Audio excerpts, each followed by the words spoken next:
السلام علیکم ورحمۃ اللہ وبرکاتہ۔ السلام۔ حضور خاکسار کا نام ملک شیراز ہے، اور میرا سوال ہے کہ اللہ تعالیٰ اپنے پیاروں سے کیسے کلام فرماتا ہے، اور خصوصاً موجودہ دور میں خلفاء سے؟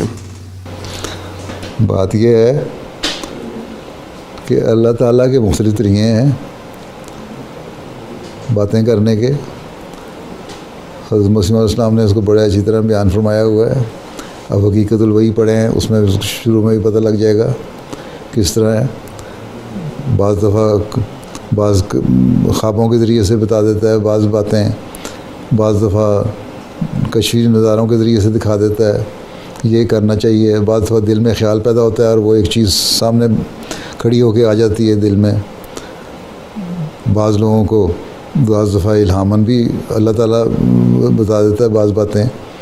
تو مختلف طریقے ہیں اللہ تعالیٰ کے، اور جس وقت اللہ تعالیٰ جو بہتر سمجھتا ہے اور جس شخص کے ساتھ جس قسم کا اللہ تعالیٰ نے سلوک کرنا ہے وہ بہتر سمجھ کرتا ہے، وہ اس کے متعلق سمجھاتا رہتا ہے۔ ہاں یہ ہے کہ خلفاء کے ساتھ بھی یہی ہے کہ اللہ تعالیٰ کا مقصد یہ ہے کہ جب ایک مقصد ہے، مثلا جماعت احمدیہ آخری جماعت ہے، حضرت مسیح علیہ السلام کا دعویٰ سچا ہے اور اسلام کا غلبہ حضرت مسیح علیہ السلام کے ذریعے سے ہونا ہے، تو پھر خلفاء کی رہنمائی بھی کرتا رہتا ہے اللہ تعالیٰ کہ کس طرح کر رہا ہے، کس طریقے سے کر رہا ہے۔ مختلف ذرائع جو میں نے بتائے ہیں پہلے، ان کے ذریعے سے کرتا رہتا ہے، اور اس کے پھر نتائج بھی خود اللہ تعالیٰ پیدا کرتا ہے، کیونکہ رہنمائی بھی خود کر رہا ہوتا ہے۔ بعض دفعہ غیر محسوس طریقے سے رہنمائی ہو رہی ہوتی ہے، انسان کو سمجھ نہیں آتی، تو جب دعا کرتا ہے تو پھر کوئی رستہ کھل جاتا ہے ایک دم، اور اس رستے پہ جب چلتا ہے انسان تو پھر وہاں کامیابی نظر آنی شروع ہوتی ہے، پتہ لگ جاتا ہے کہ اللہ تعالیٰ کی مرضی اور منشا یہی تھا۔